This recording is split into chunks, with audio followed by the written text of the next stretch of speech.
that things aren't going my way, 'cause that would be boring. Spend my last cent on cheese and champagne. What a wonderful morning. Never mind, she declined to the first date. It was only on my birthday. Never mind all the lines on the highway. Give me time to reflect a bit, 'cause I'm just having a good day. Having a good day. Having a real good morning. I'm just having a good day. Having a good day. Having a real good morning. Real good morning. Real good morning. I guess that things can only get better from here, but sometimes I wonder, I might have met the love of my life, but I lost a number. Never mind, she declined to the first date. I went to Vegas with a roommate. Never mind all the lines on the highway. I aim to misbehave, 'cause I'm just having a good day. Having a good day.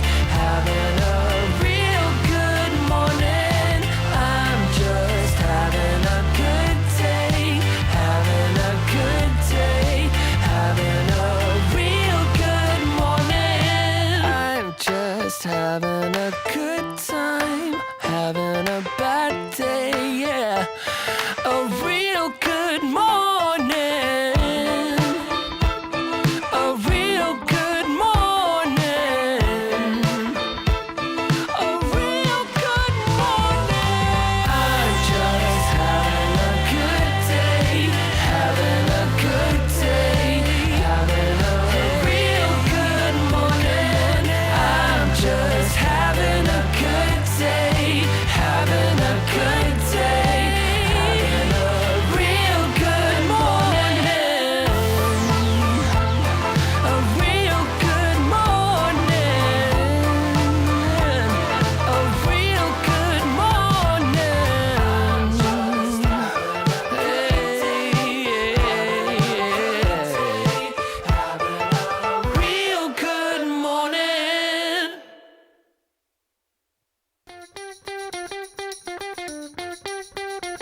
At Sonny's, we've been washing cars since 1949. This year, we're not just celebrating the return to the car wash show. We're celebrating 20 years of the express car wash model, just one of the countless innovations we've helped spearhead in the last 7 decades. Thousands of operators have chosen Sonny's, and it's our privilege to help them all with our 12 solutions, from planning to chemistry to equipment and parts and beyond. We'll see you at the booth. Sonny's, the car wash factory.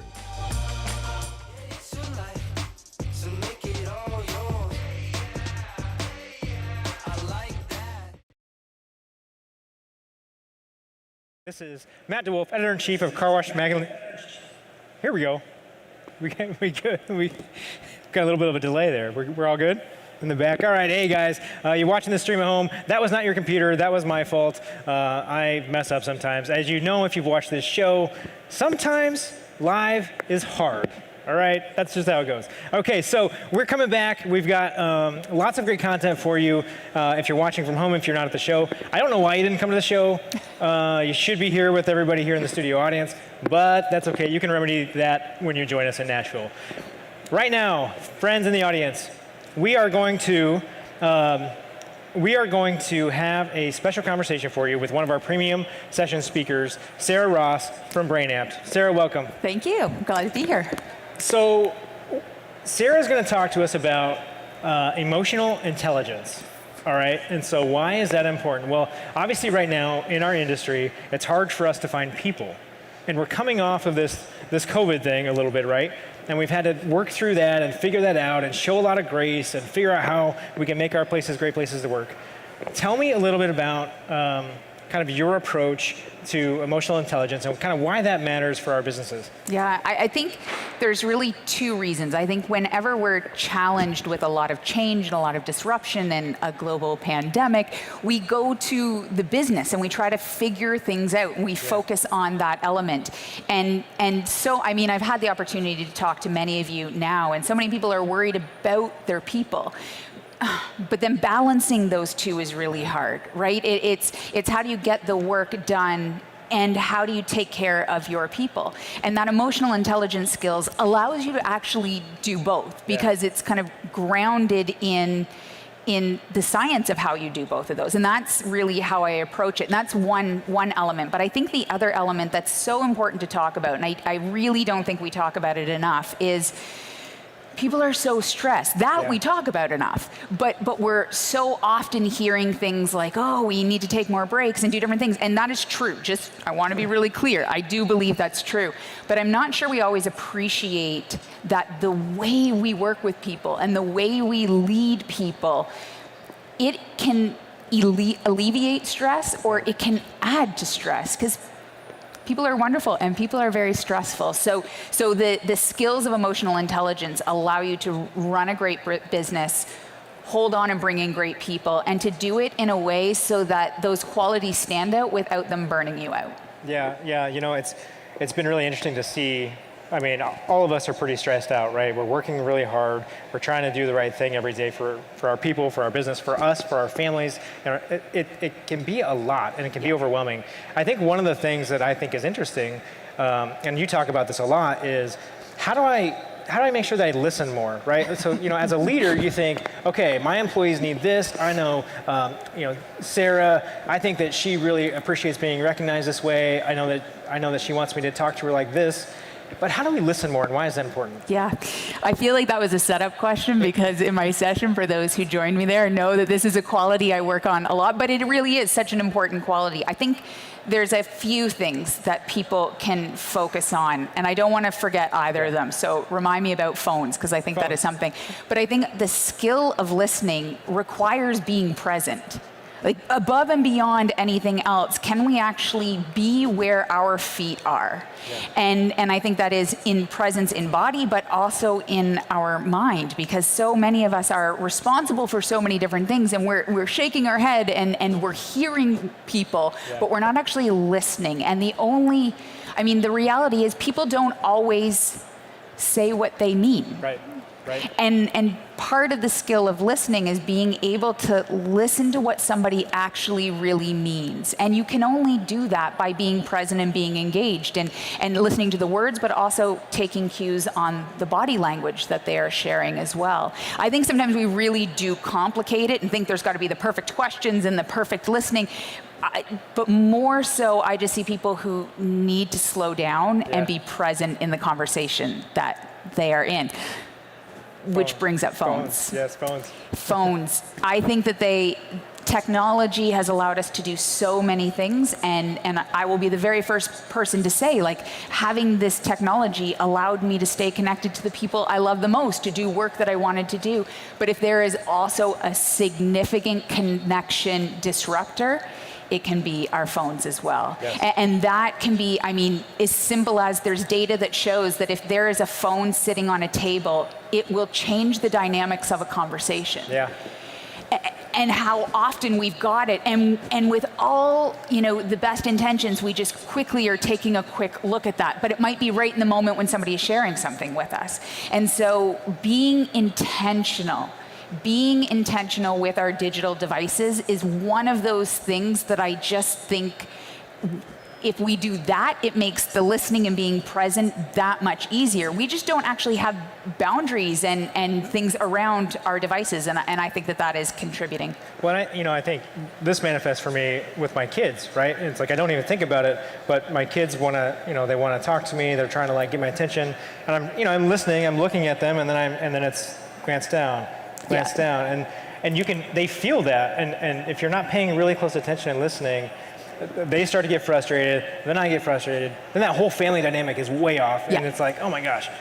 And it takes you a minute to realize, all I had to do was just set the phone down and look them in the eyes and listen to them for 30 seconds, and it would have avoided an entire afternoon of dismay. It's so true, and I think we think we have a lot of willpower. Yeah, right. We're really bad at it. So we're like, well, if the phone's sitting right there and I flip it over, then I won't be tempted. Yeah. If it is in your periphery, you are going to pick it up. And I mean, it can be when you're supposed to be doing something that's really important, having an important conversation. So again, I go back to being intentional. There's even science that shows if you put your phone behind you, it significantly makes a difference. If it's right there, we just pick it up. And most of the time, people don't even realize that they have done it. Yes. That, I think, is the hard part. And it's not out of need, it is out of habit. Okay, so how do we break that habit? What are some things that we can do to be more intentional, to be better listeners, to pay more attention to our people, whether that's our people at our office or our people at home? So this is going to be a weird way to answer this. All right. But what does paying attention to people and connecting with people and listening to people look like? And I really do mean this, because I think we often spend a lot of time trying to read people's minds and figure out what people want and what they need. But we don't have to make it that complicated. Honestly, if we slow down and we ask someone, what does it feel like when you feel really appreciated and recognized by me? When are the conversations, what's the cue that we can share that this is one of those conversations where I really do need your full attention? Because I think if we kind of coordinate some of these understandings with one another, then we can meet people where they are. Yeah. Because what makes me feel valued and appreciated is very different than somebody else. Yeah. And so actually having those conversations just makes the job of leadership and engagement, it just makes it so much easier. We're just trying to figure out all on our own without just asking people. So I don't know if that answers the question specifically, but I think we have to take some of this guesswork out and just start having some of these conversations. And it may feel, here's the problem, it feels like we don't have time for them though. Yeah. Yes. But nothing is more frustrating on both sides than you taking the time to do something to make people feel cared for, and then they don't feel cared for. So not only do you feel but I tried, I did this, but they're also don't you know me? Yeah. Don't you know what, I don't need that. What I really need is this. And I keep challenging people to have those conversations and don't try to figure it out on your own. Yeah, I mean, you can easily ask somebody, you know, hey, do you want $500? And what am I going to say? No? Am I going to not take that? I'm going to take it, but that's the wrong question. It's like you said, how do you like to be recognized? Like, what does that feel for you? When do you feel best about yourself? Because guess what, friends? Like, some people in our organizations are going to really like it if you stand them up on the stage and you say, Sarah did a great job, everybody. Let's everybody clap for Sarah. For other people, You should clap now. yeah, we should clap now. Sarah does like recognition, yeah.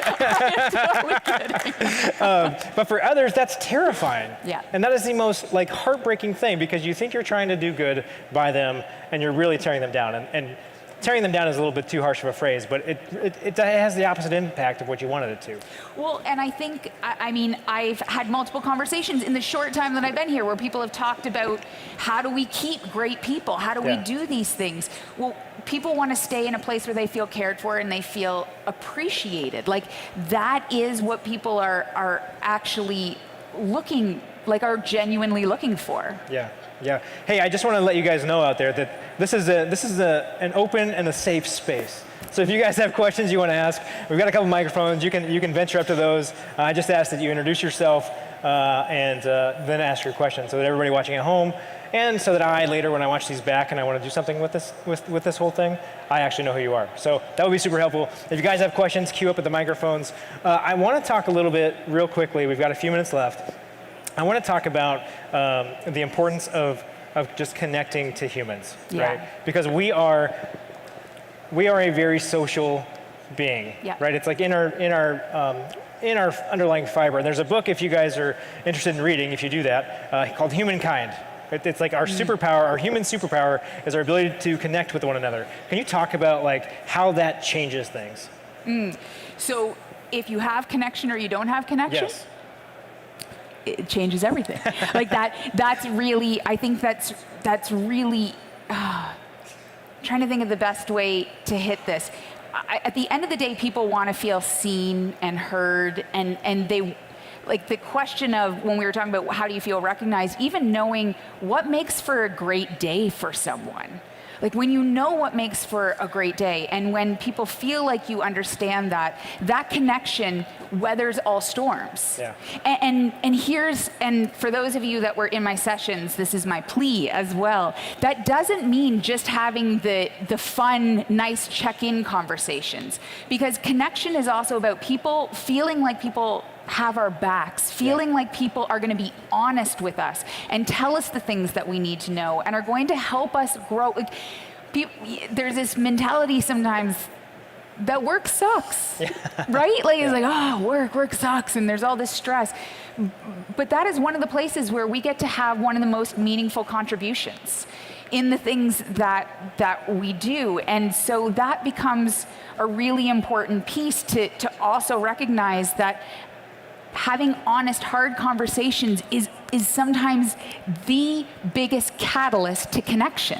Yeah. Like anybody out here, if you've had one of those conversations as one of those like honest conversations where you say everything, like everything you need to say, and all of a sudden there's a new understanding, that relationship is stronger than it would have ever been. Like that is why they say, you know who your friends are through tough times. Like, tension can create trust. Yeah. It requires us to be present. It requires us to be honest. It requires us to have an open mind, to be willing to hear other people's perspectives, even if we don't agree with it, because you don't have to lose who you are to meet people where they are. And I think that is, if we start to think about that, I think that's at the heart of connection. Yeah, I love that. I love that. One of the things that I was thinking about as you were talking about human connection, obviously right now, everybody's having struggles with hiring, right? Yes. We can't find people, retention's a little tough. I'll say that like, when I have the opportunity to talk to people who have been at their car wash organization for a number of years, I ask them why. So you see these people who have been with the company 15, 20, 25 years. I'm like, well, why? Like, what is it that makes you stay here? And yeah, there's like a little bit of this is like, once you get the car wash chemistry in your blood, you can't get it out. We all know that. But there's also this sense of like, everybody that I've talked to, they say, well, the leadership talked to me like I was a person. Yeah. They listened to me. We had regular conversations. I felt like I was part of the family. Yeah. How do we leverage that to attract talent? If there was one magic pill, if I knew it, Yeah. I would share it to everybody. I think that there are a couple of things to consider. Your people are your best advocates. The people who work for you right now, they are your best advocates. So when they are actually feeling that, then they'll be the same people who will say, this is a great place. This is a great place to work. But our brain's designed to fill a need and overlook sometimes the things that we have. And we hope these great people are going to stay there and be great people. And I think when you've built that trust and that relationship, people will do that for a while. But we still need to pay attention to the people who are there and that are working really hard. And so I think number one, they're going to talk. Like I challenge leaders all the time. I'll say this quickly. I know we're very much almost out of time. We're okay. But I say to people all the time, when you own a business, when you are a leader, recognize that the people who work for you go home. And guaranteed when they are eating dinner or having a conversation with their family, they are talking about you. Like they are talking about you. The impact that you have is going to influence. I say this in as many ways. There is pressure to that there is a lot, but there is a beautiful opportunity when people start to recognize that. And if you see people as not just the people who show up at your work and come to work for you, but if you see your role as in these people are going to leave work and go back into their family, and are they going back to their family and bringing the best versions of themselves? Are they going back into their family and talking about, this is what I got to contribute today? Or here's what happened, and I didn't agree with it at all. I think they're making the wrong decision, but they asked me. And then they told me they weren't even going to go with my idea, but they told me why they're not. And I think that when we start to think about that ripple effect, when we think about the people who work with us sitting around their table and talking to their family, and we start thinking about what's the conversation we want to contribute there, it's a different value, and we have conversations differently. And when you're not responsible for people's happiness, but when we start to think about what's the environment we want to create, that's a hard thing for people not to talk about. Yeah. It's probably not the easiest answer. Yeah. It isn't the easiest answer, but I think it is the one that is the most sustainable over time. Yeah, I mean, it comes back to building culture. Yeah, fantastic, fantastic advice. Friends, thank you to Sarah. That is like just what we needed to hear at this time. Thanks. Sarah, thanks for joining us. Thank you. Friends, I need 3 volunteers. This is not a magic trick, I promise. I need 3 volunteers. Who wants to come up on stage with me? Raise a hand, you get prizes. Is somebody coming to this Somebody's seat? yeah, we're gonna swap spots with Sarah. There's one, come on up. All right, Sarah, we're gonna let you go. Thanks. Thank you very Thanks so much. Yes. Okay, 1, we need 2 more. Who doesn't? All right, here we go. So you guys can go ahead and have a seat. This is gonna be a round of car wash trivia, friends. Here we go. We need 1 more. Have a seat. I signed up for it. Have a seat in one of the white chairs. We got 1. All right, here we go. Okay.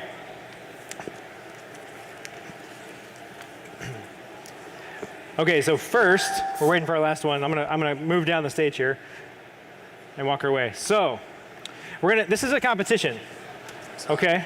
So, I'm gonna ask you a series of questions. We're gonna see who gets the most right. This is trivia about, mostly about the International Car Wash Association, a little bit about the industry in itself. But first, introduce yourselves for me and tell me who you are. Kenny, with Bubble Down Car Wash, Tampa, Florida. All right, Kenny, nice to see you. Dominic with Hopewell Valley Car Wash in Payneton, New Jersey. Dominic, I love your wash, what you're doing with the Halloween stuff. Thank you. Jonathan. Jonathan Coleman with Breeze Through Car Wash in Fort Collins, Colorado. Awesome. Okay. Who wants to go first? Nobody. Jonathan, you're going first. Okay, here we go. I'm going to give you 3 questions. We're going to see how many of these you can get right.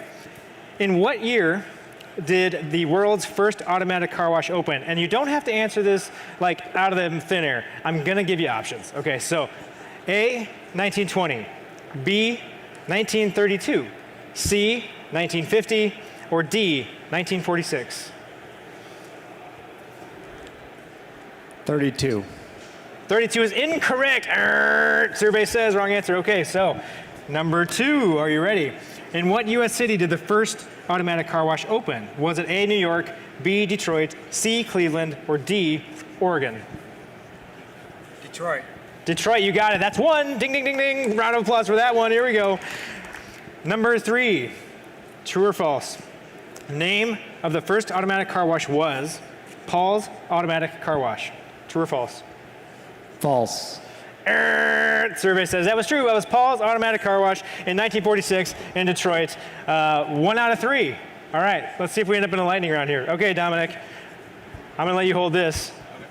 Number 4, here we go. Okay, the original term for car washing was auto laundry. True or false? False. Dun, dun, dun. That's a 0. Okay, number 2. In 1955, the first group of operators met in what city to network? Was it A, Detroit, B, Mexico City, C, right here in Las Vegas, or D, San Antonio? Detroit. Uh-oh, Dominic, it was Mexico City. Mexico City, okay. Last chance here. In 1955, car wash pioneer Robin King founded which publication? Was it A, Auto Laundry News, B, Professional Car Wash and Detailing, C, Car Wash Magazine, D, Wash Trends? C, Car Wash Magazine.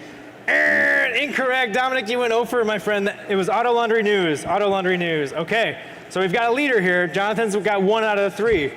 Dominic put up a 0 spot. That's not good, Dominic. Here we go. Are you ready? I'm ready. Okay. Prior to being called International Car Wash Association, which if you don't know, that's who puts on this show, so that's who we are. Okay, so prior to being called that, which of the following is not a former name for the association? A, American Auto Laundry Association. B, Automatic Car Wash Association International. C, International Car Wash Association / National Car Wash Council. Or D, Car Wash Operator Club. Which of those was not a former name of the International Car Wash Association? A. A, American Auto Laundry Association. What do we think? Is that correct? Survey says that is a wrong answer, friend. Car Wash Operator Club. We were never the Car Wash Operator Club. Could you imagine trying to say that I'm going to go to the International Car Wash Association / National Car Wash Council show? That's a mouthful. That's a little tough. Okay, so 0 for 1, right? We're 0 for 1. In 1959, what U.S. city was the first official car wash convention held? Was it A, New Orleans, B, Las Vegas, C, Atlanta, or D, Boston, home of the Tea Party? I'm going with Atlanta. Atlanta, incorrect, my friend. It was actually in New Orleans, was the first official car wash convention. All right, here we go. Man, I was born in 1995. That's fair, that's fair. Hey, it happens, it happens. Okay, you got to get this one to force a tie, and then we'll have a tiebreaker, okay? Number 3 for you. Leo Rousseau founded the first car wash equipment company called Minuteman. True or false? Go with true. True, correct answer. We've got a battle off. Okay, here's what we're gonna do. This is one of my favorite games. Okay, I need you all to stand up here in the center here, right in front of the middle of the stage. Okay, hand me the microphone. Sorry, okay. Okay, face each other. This is a game called Rock, Paper, Scissors. Do you know the game? All right. Okay, best 2 out of 3. On my count, we're gonna go rock, paper, scissors, shoot. Step this way a little bit. Step this way. Okay. Okay, ready? Rock, paper, scissors, shoot. What do we got? Who's winning? Draw. Okay, go again. Rock, paper, scissors, shoot. Okay, 1-0. Okay, rock, paper, scissors, shoot. Oh, we're even up. Here it is for all the marbles. Rock, paper, scissors, shoot. Oh, do that one again. That was a cheat. Go in. Rock, paper, scissors, shoot. Oh, winner. All right. All right. Thank you, guys. Appreciate you for your time and troubles. Here's a Yeti mug for you. Thank you very much. I got a couple consolation prizes for you guys. Do you want a stocking hat with a light in it? A beautiful, colorful stocking hat? Or a carry bag? Like a hat. With the light or without the light? With the light. You chose wisely, friend. How about you? You want a light? Yes, I love it. I love it. All right, thank you very much. You guys, we got a little bit of time here. We got a little bit of time here, and then we're gonna come back with a special interview for you with John Roush of Express Wash Concepts. So hang tight, connect with one another. We're gonna have some content for you on the screens, and we'll see you in just a few minutes. Keep it clean.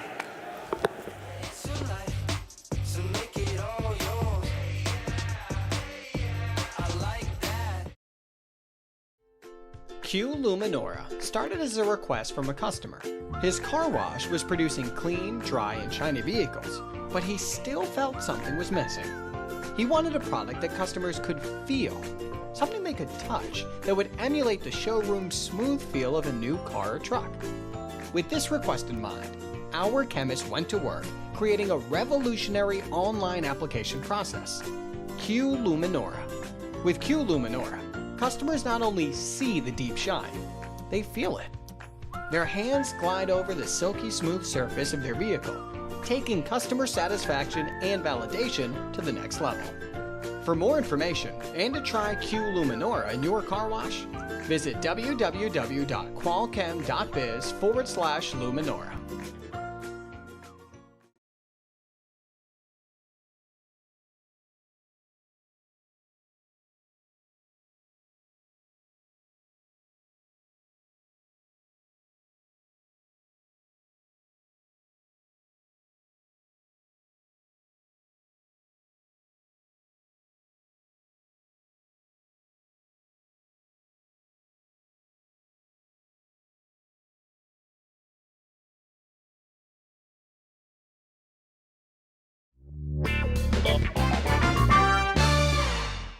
These are the top 10 ways you know that you are a car washer. Number 10, you call out retracts driving down the road with friends and family. Number 9, your significant other is so used to your uniform, they forget to tell you to take it off on date night. Number 8, your children and friends know not to ask for things on rainy days. Number 7, you vacuum patterns into the carpet at home. Number 6, you own car wash only shoes, and they're gross. Number 5, you have spare socks in multiple vehicles. Number 4, the weather report is the most important part of the news, obviously. Number 3, your khaki pants are actually blue, yellow, and pink. Number 2, you spend over $200 washing your rental car on vacation. Guilty. And the number 1 reason you know that you are a car washer, the stench of the pit puts you in the mood. That's disgusting.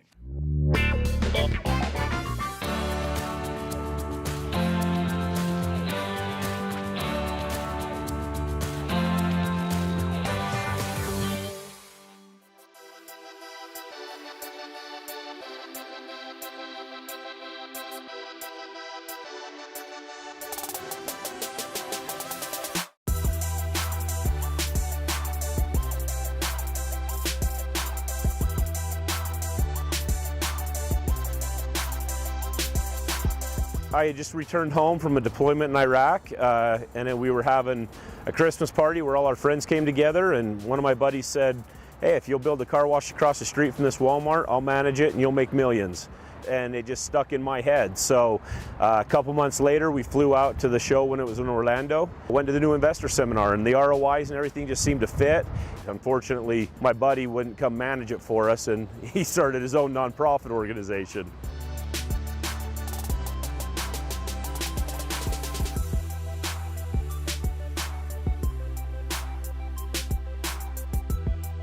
As we've grown to 4 locations and that type of networking starts beginning with larger corporations and things like that, it's been very educational and a ton of fun to learn it.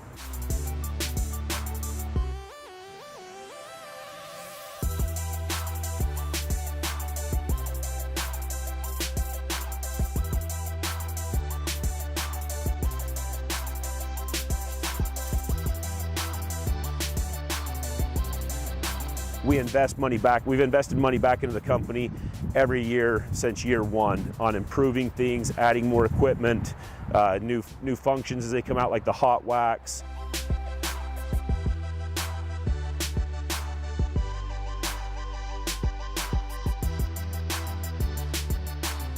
I love talking to people, I love interacting with people. I mean, people aren't gonna be mad about a clean car. I feel like we're in the people business. We just happen to wash their cars. What makes it fun and exciting and what makes it a career versus just a job, I feel like is just that people aspect of it.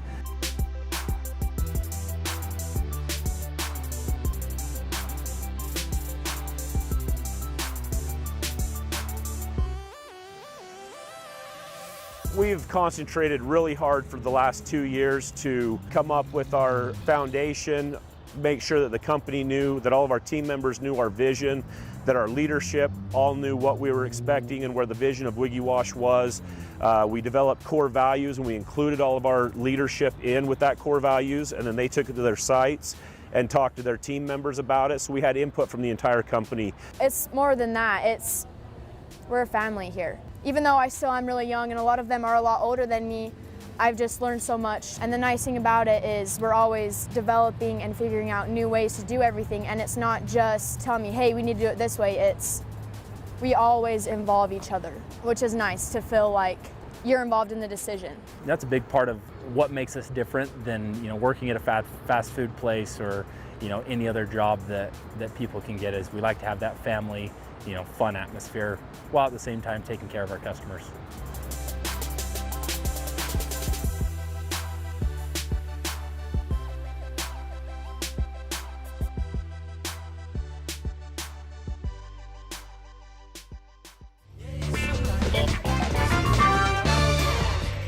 These are the top 10 ways you know that you are a car washer.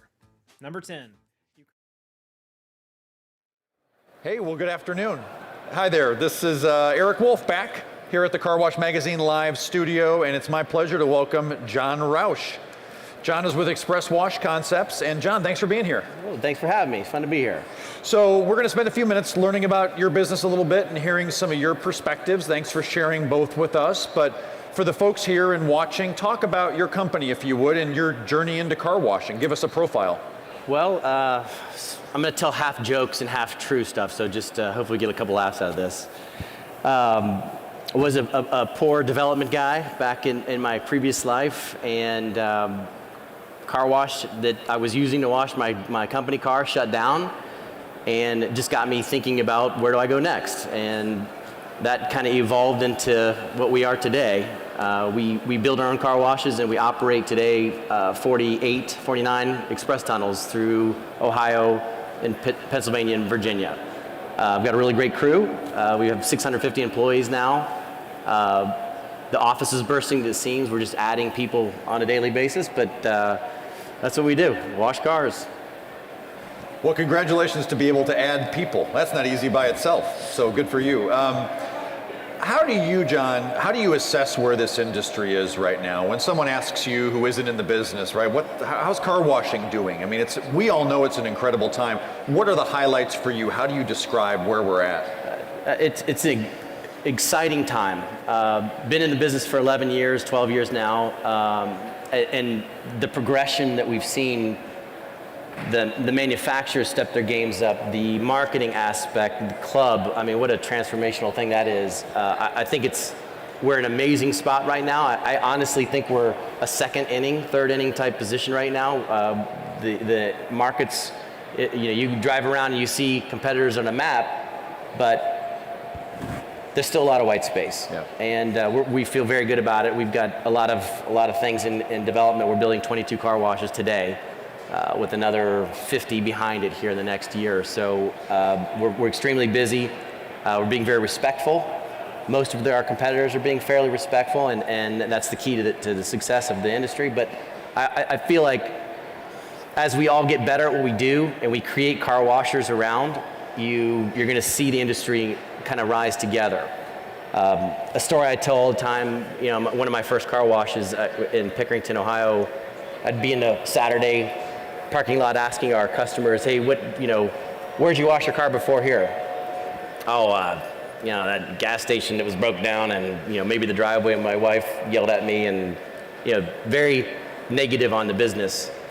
And well, why do you wash here? Oh, because it's fast and quick and convenient and simple. I mean, they give you your whole commercial right there. And we took a guy that washed once a year, and we made them into a weekly car washer. And I think, and we didn't take the car washes from the neighbor down the street, we just created the habit. And there's a lot of businesses that are kind of like that. As we improve the widget, it makes it convenient and nice for everyone to use. And I think it's helping, there's still a million markets in the US that still don't have that. Yeah, well, I think we've grown demand, right? We've grown the market because we're putting out a better product, and kudos to the operators and suppliers for allowing that. So, John, remind me your journey. So you started with the Moo Moo brand originally, and then it was Flying Ace was the next as part of that brand portfolio, and now Clean, if I'm not mistaken, is the third, and you have a private equity partner that you took in a couple of years ago. So talk about maybe your platform, if you would, and then I have a follow-up. Describe it first, and then I got a question. So basically I started off just building some car washes. We got to, I think, 13 units total. Dan, sitting in the audience there, Dan, hi. Came to me one day and said, I want to build Moo Moos in Dayton, Ohio, and we had a weird partnership structure. We couldn't do that, so we Dan and Jeff and I came up with the Flying Ace, which is an airplane hangar theme. And we built 3 of those in the Dayton market. And then this really annoying guy, Drew Tarlow from Wildcat Capital, and Alan, who I'd been blowing off on phone calls wanting to talk the car wash business, you know, these suits come in, came in and ended up partnering with them, and frankly been the best thing we've ever had happen. Just a wonderful group of people, and helped us grow, help us really visualize where we need to go with this business to scale it. Been a great partner. I cannot say enough about how good you guys are. Close your ears. So let's talk about that then, that idea, the platform you've created, your growth strategy. And right now there's at least a couple of dozen, what I'll call platforms out there, institutional money behind them. They've got the resources to go out and either develop greenfield, but especially they've been acquiring, right? So what makes your concept different? How if there's an operator out there who's looking to partner with a platform, who wants an exit strategy perhaps, or wants to get involved in what you're doing, what makes you special? What's a differentiator? Well, I think you have to assess what you want as an operator. You know, there's the guy that just wants to punt and get out of the business and have a cash out. That's a whole different person you would talk to in the private equity world or acquire world. If you want to stay and play, which we do, we love this business, we really love this business, you're going to have a special partner for that. Wildcat's been a great piece to us in supporting us and helping us kind of drive the way in our path here forward, and have been a great partner. So you got to kind of really do some self-assessment. I get guys ask me this all the time when what they're looking for, and they have a very weird look at private equity. Private equity, for the most part, is not a bad thing. In my case, I'm a cheapskate. I would never have spent the money and taken the angles that I took because I just wanted to do it all myself. And having a partner come in there and tell you, look, you can't scale that way. You should think about adding team and adding people and process to keep the quality of what we do perfect every day. I wouldn't have been there without these guys. So private equity will give you some good guidance, I think. Of course, there's probably some not so great ones out there, but you've got to smell that out because it's a marriage, So you got to have a good dating time. Sure. Let me shift gears a little bit and talk about another big industry trend for the last several years, of course, is subscriptions and memberships. And you've got markets you've been developing out. You started in one, you're in a couple of others, and if you had to fast forward in 10 years, it seems as if perhaps, we're in the early innings of the subscription game as well. Like there's, we're going into markets maybe like you were several years ago. The idea was still new to lots of consumers. You weren't competing with other subscription holders.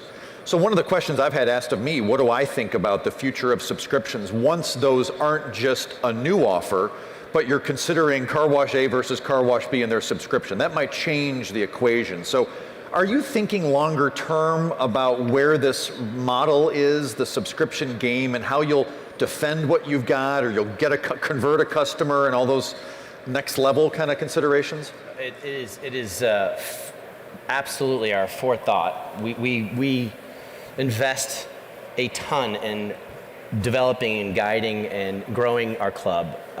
It's obviously becoming a huge part of the business. Crazy enough, I didn't believe in it like 5 years ago, maybe 8 years ago. And I thought, man, I don't want to give this away. They're going to use it too much. They're going to abuse it. And now I'm like, thank you for coming 5 times a week. So it's really transformed like how we think about the business. Of course, you've got some revenue, but the biggest thing you have is the loyalty. We've got a loyal customer that's going to stay with us and operate in our platform. What will differentiate us is simply market share. If we can be in our Columbus market, have 25 locations or 30 locations, and be convenient to our customers' usage, not underbuild so that they can't get into the sites. We do have some sites that are hitting some maximum capacities. Yep. We need to build one a mile away.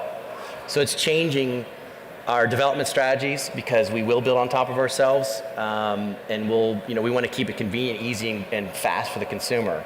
The digital aspect around it, like a lot of the off-the-shelf POS systems are not giving us what we need.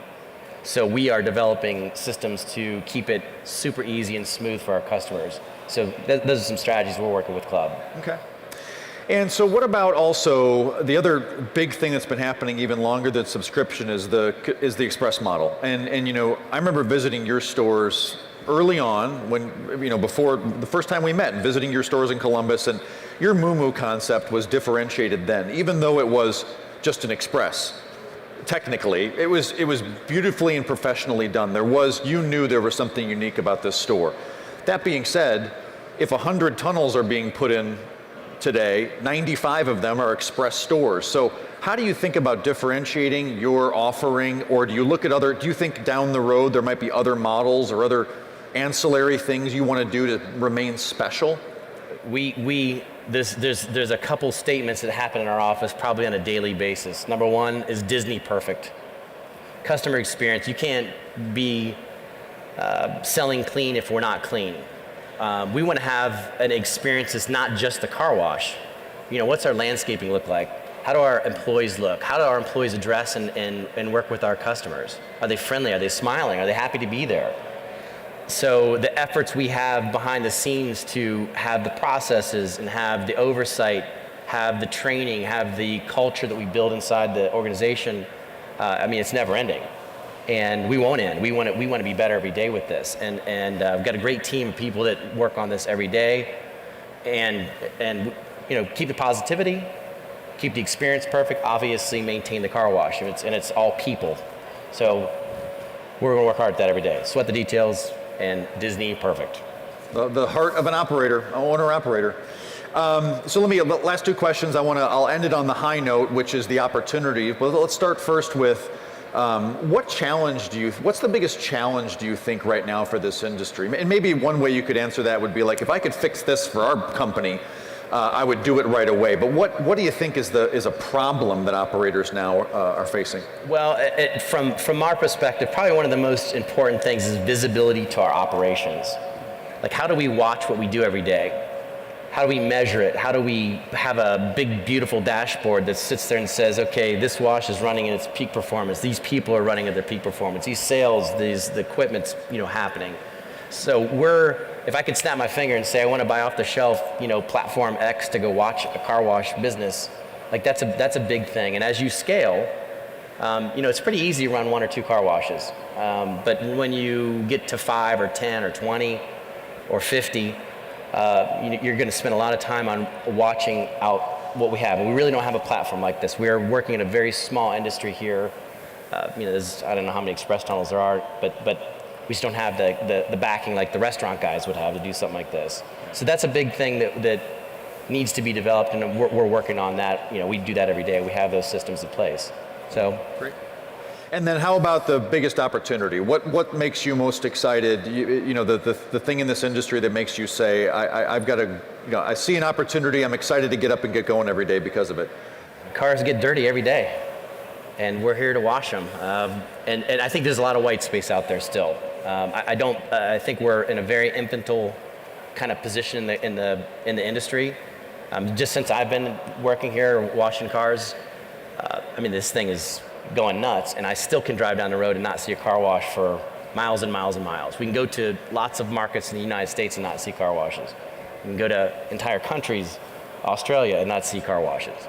So there's just lots of space to grow, lots of opportunities to do it.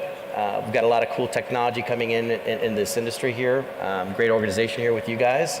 Thank you. And it's I think it's going to be great. I think we got a long way to go. Well, thank you, John Roush. I remember when you came to the New Investor Seminar, in fact, at a previous, what year would that have been? What trade show would that have been? 2008. 2008 New Investor Seminar, to where you are today. So congratulations to you and the entire team that's been involved, and enjoy the rest of the show, John. Best wishes. Having me. Thank you. Thank you. Matt. All right, so first of all, John, I just want to say I'm super excited about how you've kind of grown in this industry. I love getting all of the press releases that you all send out. I also have to say that if you all have not seen it, or you can get it in person, John has a fantastic and hilarious car wash story about his interaction with a man of little clothing in his wash. So if you want to catch that story, you got to catch John, not on this stage maybe. We get the PG version that rolls sometimes, but thanks for sharing that story, John. We really appreciate you. Okay, so we're going to transition now into our next group. You guys can go ahead and return your microphones. There's a couple things that I've picked up over the years, right? So number one, and what we try to do in this venue, is give people other folks in the industry and other folks outside of the industry to learn from. And so that's what this program is all kind of about, trying to give you ideas, inspiration, great stories. But I've also learned, if you watch enough talk shows, you pick up on what every talk show host must do. Number one is you got to give out prizes. So who wants in the front row? Can I give you guys one of these? Who else? Front row. We're going front row. Here we go. Yeah, you get one. Okay, and I got two. Look, these are my favorite hats because they have a light in the front, all right? They have a light in the front. Oh, we did it. Oh, okay, we got to get a t-shirt gun next time. How about over here? You want a light? You want a light? You want a light? Oh, I didn't make it. That's terrible. I used to play baseball. That's pretty sad. Okay, now, the other thing that any good talk show host would want to do, or at least I do, is to either have a hype man or to be a hype man. So I want everybody, real quick, stand up. Everybody on your feet, come on, stand up. Let's get up on our feet. Okay, are we ready with our next group back there? We're getting close to being ready? It looks like we're getting close. Okay, so number one, if you feel comfortable doing this, do this. If you don't. But turn to someone in your area and give them a high five. Give them a good one. Give them a real, powerful. Yeah, good high fives.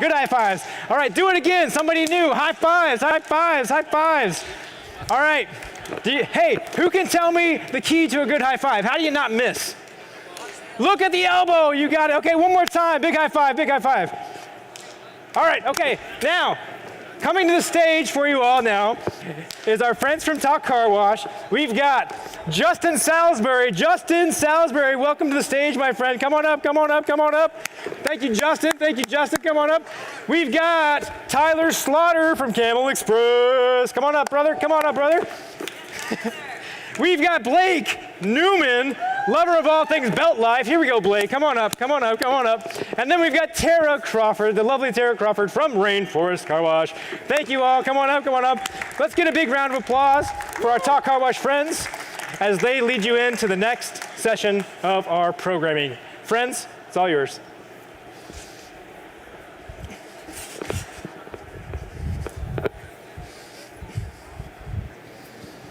Gotta turn it on. It's on. Got me? There we go. Test. That is great, Justin.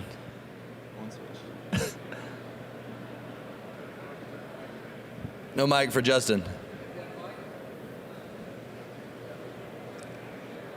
It might be the hat. It might be the hat distracting the signal.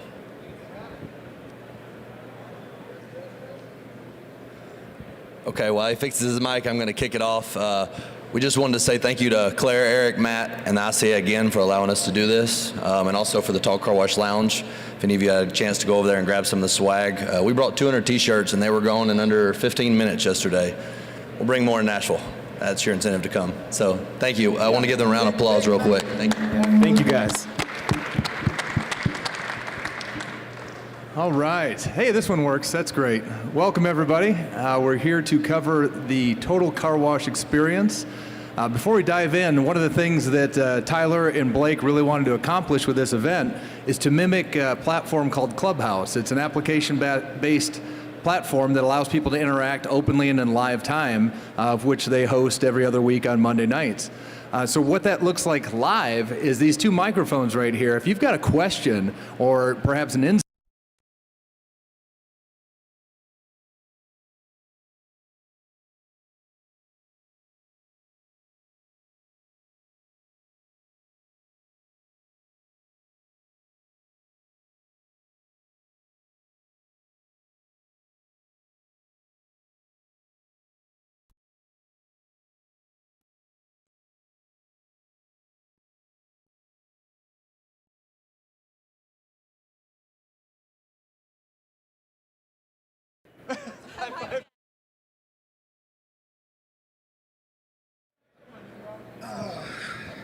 just unplug it and plug it back in.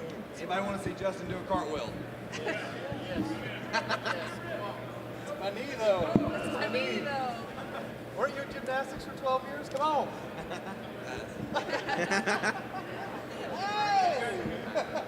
Good to go?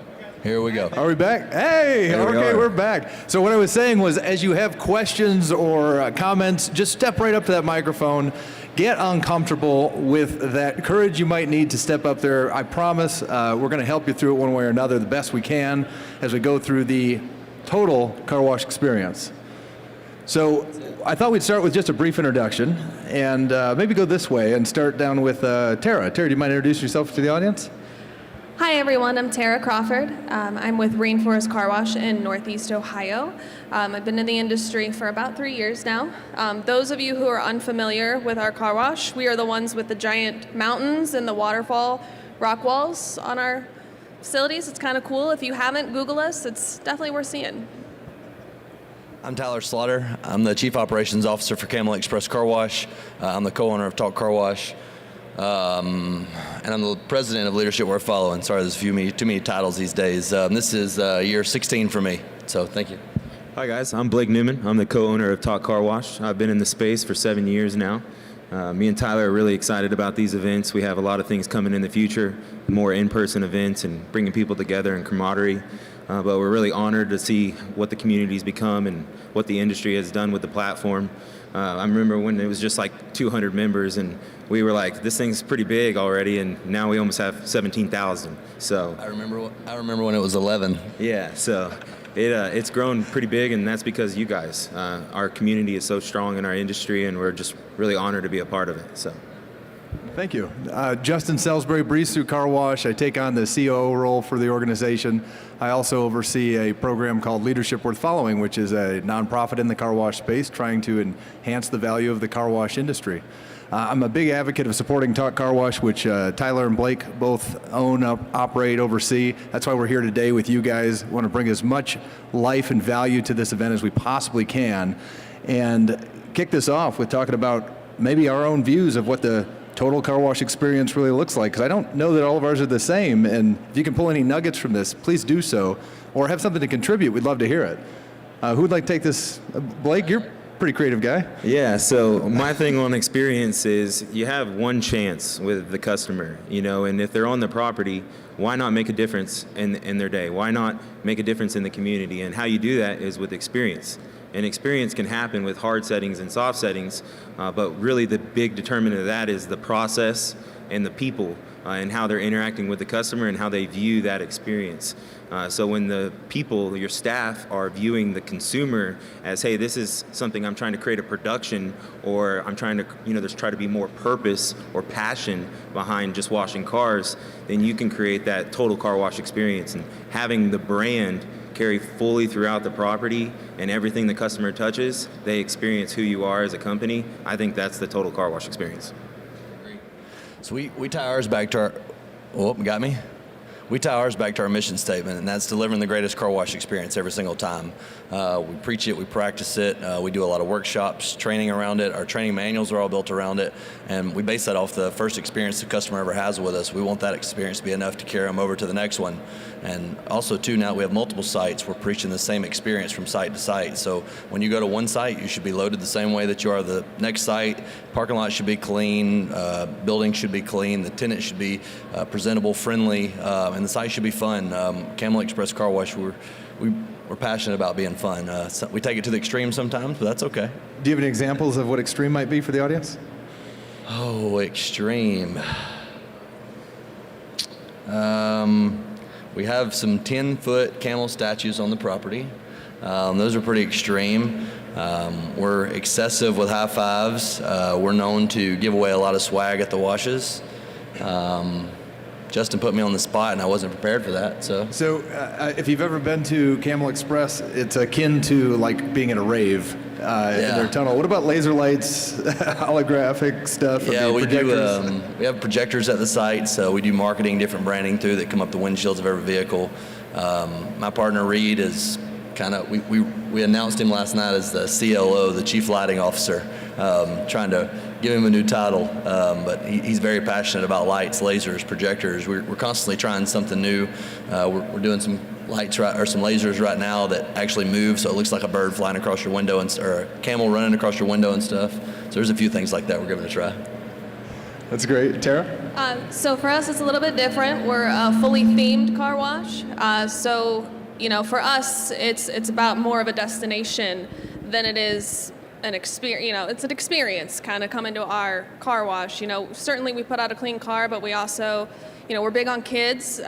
Kids really love our experience with our animatronic animals, our waterfalls, things like that. We have little stuffed animals. So we try to take it up, a next step up. We try to make it more about coming to our location. People are taking selfies with our animals, taking selfies with our rock walls, things like that. But, you don't have to have all those things to create an immersive experience. And that's a great segue. You don't have to have all of those things. I would say we're more basic in terms of how we create the ultimate car wash experience.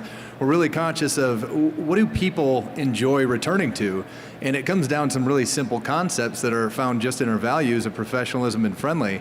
And so how do we get that to come to life? We can talk about it all day, but how do you get a human being to convey that? And we've seen a lot of really positive feedback from just recognizing those things at a location. Do they look professional? Not only do they have nice uniforms, but are they clean and are they well kept? Do they have smiles on their face? What is their attitude like? Those kind of things are more of our approach to it. Of course, you've got to couple that with a product that's putting out what the customer expects to get. But there's a lot we work on to get that full experience, and it shows up in the reviews and stuff, which is really where you can find a lot of this feedback. And that they seem professional and friendly. Those young kids seem professional and friendly, we read a lot. And so our energy is really devoted to that, and which is still quite a bit different. I was actually surprised you didn't talk about Transformers and robots at Launch Car Wash when you were there. Do you mind speaking on that at all? Because that was like surreal experience. Yeah, Justin, do you want to cover, since we've got a bigger crowd now, cover the clubhouse? Reset it real quick? Yeah, do you mind, Blake? Go. Yeah, that's fine. Yeah, just for those of you that just showed up, just so you know, we're interactive in this one. So as you have questions, step up to those two microphones. Maybe it's not even a question. Maybe it's just a comment or something you want to understand more. Just step up and ask whatever you have, state whatever you have, and we'd love to field that. So as it pops in your head, go ahead and hop up to that mic. Either one of them, we'll take it from there. Go ahead. Yeah, so, I know everyone knows this, but we're essentially in a new age of car washing. Someone can build across the street, or you think you have your town on lockdown and someone comes in. So it's not just about clean, shiny, dry anymore. It's about creating a memorable experience. And how you do that is through your brain and through your people. So what I did at launch is I used community events. So we did something a little different with a Halloween event, and we did a family fun event. And went overboard with bringing, kids' dreams and aspirations and Transformers and superheroes, and brought that into the experience at the car wash, so that then the kids and the families had something to remember and experience on top of the car wash, because our car washes are a very strong part of our communities. So I think that's one of the things we'll start to see more is community or car washes getting more involved in the communities with events and bringing people in for more reasons than just washing their car. And that's why I chose to bring in all those Transformers. I was in a 12-foot tall Transformer outfit, and we had Scooby-Doo machines and all kinds of really fun things, but they had nothing to do with washing cars.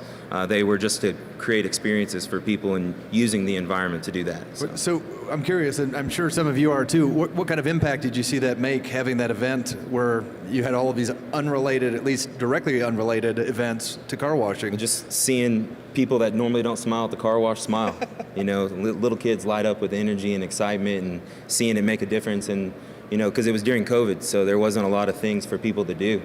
So it might have been the first time they got out of the house, and at one time I counted over 50 families on the property on foot. So they weren't washing their car, which maybe would have been nice too, but they were there to have an experience, and the car wash can create a platform for that.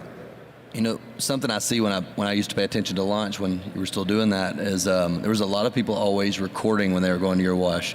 They were sharing videos, they were sharing the equipment, they were sharing the experience, so they're paying attention to that. So that's truly creating the total car wash experience. Yeah, and everyone has an opportunity to do that. You can find something that is unique to your wash or your brand, whether it's a lighting fixture, a color of the building, or your uniforms, and you can give people something to set yourselves apart from the competition, and not just other car washes, but other businesses. And people notice that extra effort, and that's why they were recording, is because car washing for a lot of people is viewed as mundane, or it's the same everywhere. And when you do something that's different, it gets people's attention, and that can overall increase everything. So, yeah, that was the same thing when we visited Terra. I thought I was going to be the only person out there taking a picture in front of their big rock feature that's alligator. out front. And it was crazy to see all the customers out there taking pictures and videos Tara, of can it. you describe to the audience what they might see if they were to visit your washes? Because it's unlike anything else. Yeah, so like I said, we all have giant rock walls in the front of most of our car washes. So when people arrive on site, they're greeted with animatronic animals. All of our arches are themed. We have air fresheners, we have stuffed animals, we even have coloring books. We really lead with our brand, and our brand is our voice. We have a little mascot, a little parrot, and we try to, everything we do is immersive in that brand, and it's almost a performance. We have people who come to our car wash just because their kids love it so much. They get out and they get to take pictures with the alligator, take pictures with our hippo.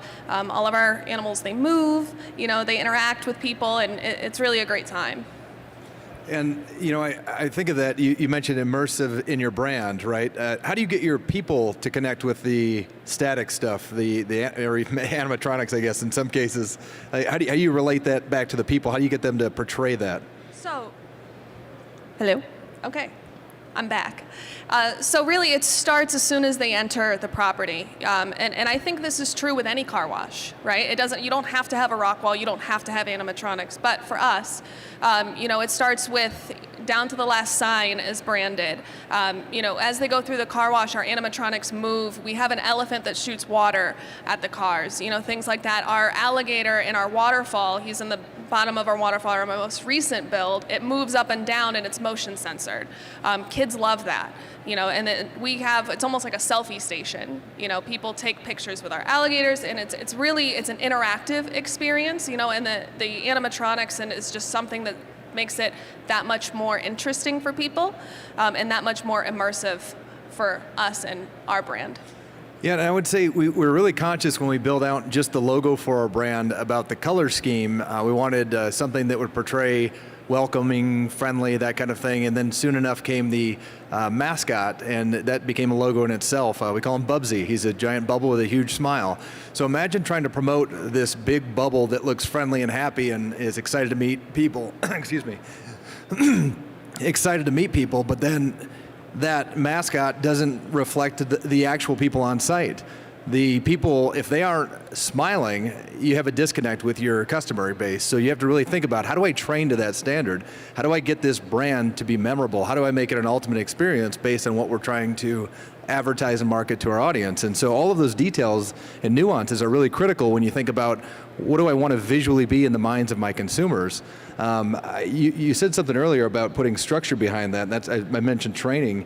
How did you get launched to be this idea of outer space, and it's a car wash? I think there's something really special there. Yeah, so just building the brand and the experience and the theme into the process. So whether it's the training was more interactive. Like, we would act like we were on the moon and we were jumping around. Like, it seems like it's out there, but it made training more fun and more interactive. And by teaching them the process and the why behind the experience and the ability to make an impact on the customer with how we treat them. I mean, a lot of people can get a car wash anywhere, but they're going to the car wash where they're having the best feeling and the best things that they can take away. And of course they want a clean car, but when they have a person there to interact with them that's well trained, that's a part of the experience as well, because that's something they can rely on and consistent. It's just like your favorite restaurant. If it tastes the same every time and then you go and it's inconsistent, you're like, the world's crashing down. So it's the same thing for the car wash, is it has to be consistent with the experience. And not everyone has waterfalls and rockets and, huge 10-foot camels. Highly recommend. Well, let's be real though. What do camels have to do with car washing? Yeah, nothing. But speak to the experience I've seen that Camel Express create. I mean, you guys do all kinds of stuff to portray camel everywhere, and people associate car wash with camel now in your markets. I've seen it firsthand. Yeah, it's kind of really neat. We were in a business meeting the other day with some tax people, a few other people that we're growing our business with, and he said, I go down to the camel wash all the time. And we were asking him, I said, what's your favorite part about it? And he was like, man, I like how everybody greets you when you pull up. He said, something you don't see a lot, especially in our market, is the facilities are clean and inviting. He said, how do you guys pull that off? And I said, we're fortunate enough to have John Sproul, our hiring and training director, on our team. But when we hire people, I was going through these topics with him earlier, but we're looking for people who are humble, driven, and have people skills. And we can translate all that into our training program and adapt that with our customers. And when people are talking about us, one of the number one things we hear is how clean and inviting our facilities are, but how friendly, smiling our people always seem like they're cared for. And we tied that back not too long ago, working with there's a guy, Carl, that we're working with, a life coach, and he challenged us to find out what was one thing that pretty much all of our attendants had in common. What did they think about Camel?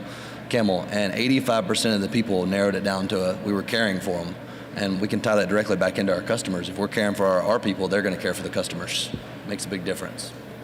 I look back in the last 20 months or so through all of the challenges everybody's faced, and one thing that just pops out at me is if you can create that euphoric moment at your business, the car wash, I mean, it's incredible how it changes the perspective of what you really provide in value. It really is. It's more powerful than ever. We've seen it. When many sites in Colorado and Wyoming's where we're at, but in Colorado, several sites and many markets closed down, we stayed open. It was like a release for people to get there and see smiling faces and have some positivity in their lives. And I always believed it was a powerful thing just because of personal experience and those around me that I observed. But to see them actually drive to a car wash just to feel good about themselves. You want to talk about creating a ultimate car wash experience. It didn't take much. It just took creating an environment where people could feel that way. I mean, that's just supporting your team members to get the customers to connect to come into your business. And one of the things that I'm thinking about as I talk through this is, why is this important? You may have touched on it a little bit, Blake, and why it's so critical, but maybe you start at that and come this way. Why do you believe this ultimate car wash experience is important? Go ahead, Tara. Thank you.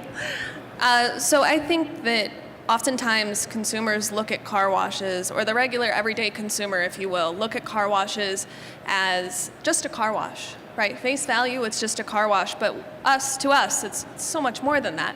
And you'll be surprised to find out it's so much more to your members, and it's so much more to your loyal customers. I'll share a quick story. We were shut down during the pandemic to our single pay customers, and we were fortunate enough to stay open to our membership only because we were washing emergency vehicles. And one thing that we found is we had a family reach out to us who had a special needs child and said that our car wash was the only thing that child wanted to do because his special needs classes were actually shut down. And so I guess there was a whole community in that county, and they would come through and they would bring their children, and that's the only external stimulus that they were getting. And it was helping them cope with their day and helping them manage their days better. And what we ended up doing is we reached out to them and we extended this to their families, and we said, you guys just come on in and you wash on us. And it was so impactful, right? Their children loved our brand, they loved the journey, they loved what we did so much that it was the only thing that they had available to them in that time. So I think, when we look at and it's just a car wash, maybe you don't have all the fancy lights, maybe you don't have, all the marketing agency or the fancy branding, but, if you start small and you start with details and you build up, it's amazing how important your wash actually is to people once you start looking a little bit deeper. That's great. And before we get Tyler's response to this, again, if you have any questions, comments, step up to the mic. We'd love to hear them. Get uncomfortable. That's where growth is found. So if it's on your mind, step up to that mic. We'd love to hear from you. I was going to say too, Blake and I both had multiple people that I'm looking at in the crowd that wanted to ask some questions. We're okay with getting uncomfortable. Don't make us call you out. Step up to the mic. So Tyler, when you think about this ultimate car wash experience, why is it so important to even be talking about? Yeah, so I think Tara said it great earlier. There's been people that have approached us the last couple of days and said, I don't have 125-foot tunnels. I don't have the resources to have lights, signs, whatever. I've got to wash. I'm just trying to get by, but I'm willing to do the work. All of that can start with consistency and hiring the right people. Yes, I think there's more and more customers that enjoy the customer experience side of it. But again, the great customer service and delivering a clean, dry, shiny car and having a presentable facility goes a long ways. And you don't have to do that with just, lights and, other abstract things. But, Justin and I have talked about multiple times when we're trying to bring value to this industry and get more people to understand that it is a lot more. I know we keep coining the term more than washing cars, but there's a lot more to this industry than just washing cars. And when we're talking about delivering a consistent experience to customers and they visit us versus, unfortunately, some of our competitors in the market, there's a clear difference that we are delivering an experience that's all started with our people. It's driven by our people, and they're not going to get that a lot of other places, unfortunately. Thank you, sir. Blake, jump over. All right, great. So we're kind of framing this in the mind of the customer. And that's important, but if you can't connect this to your employees, it's a moot point. What I mean by that is you can advertise and market until you're blue in the face, but if the outside doesn't match the inside, you're going to miss the mark. So one of the things we're really conscious of is how do we bring this ultimate car wash experience to employees? And here's just one thing that we've done that's really served us well, and it's lighting up the excitement and showing up on the faces and minds of our team members for customers, and that is about 24 months ago now, 2 years ago, I began to put together a management accreditation program with the Department of Labor. Now, what does that have to do with a car wash? Well, I stumbled across the fact that we had a lot of content already that would fit the curriculum for this management accreditation program. We wanted to be able to serve a greater value to our employees that would in turn provide more value for the customer. And so this became a long endeavor, which comes to life officially this January 2022, where they can get this 2-year certificate that is kind of like an associate's degree in a way, except we're paying them, they're not paying us. It's certified through the Department of Labor, and they can take it anywhere in the country. So think about how that correlates when you provide that ultimate car wash experience for your employee to your customer. How is that employee going to carry themselves when they interact with a tough situation? How are they going to respond to a team environment when they're being trained on how to navigate all of that? There's just an example of how you can bring that in-house. But it looks like we might have our first brave soul. So please name where you're from and then take it away. Ryan Dahl from Super Car Wash Systems in Michigan. We talk about the ultimate experience. We've talked a lot about training. I guess my question for all four of you is, what is your training program like? How long is it? How in depth do you guys go before you put them right on the line? Just training overall. It's a great question, Ryan. Blake, how's your training program? It's great. But in my personal opinion, you have experience with this, so seriously. In my experience, I think 10 to 14 days is an appropriate onboarding training program before they're kind of leashed out to the customers, but making them feel comfortable and have a proper understanding of the business. And not putting them in harm's way and them understand all of the safety. I think it's very important during that original training period to hopefully extend the retention period of that particular employee. So I'm trying to do a little pause because I know he's trying to switch the mics back there. For us, it's 14. Was you correct? So for us, it's 14 days. Your first day and a half is paperwork. The rest of it's pretty much hands-on. You'll be with a manager for your first 14 shifts. The shifts start out as little as 2 to 3 hours until you end up at a full shift at the end. And the last thing, which we've heard a few people say, why do you do this? But the last thing we do is train people how to load. We've noticed that's been the most stressful part of it. So we try to get them very prepared from anybody that's got our final certificate as a CSA, which generally takes about 90 days. They can tell you what the chemistry is in the tunnel, what the applicators are called, what the pH of the soap is. They can name most of all the equipment in the tunnel and parking lot. They've done their greeting. They've went over all of our safety programs from all the OSHA-related stuff to the hazmat training certificate. But it takes generally about 14 days, and then within the first 90 days, they'll pass their training certificate as a CSA, and then we make them take a little bit of a break before they move to the next level. We have a career path in all of our break rooms that explain that, where you start and where you can ultimately end. Dara? So for us, it's something that we're still developing. We're infrastructurally a little bit smaller.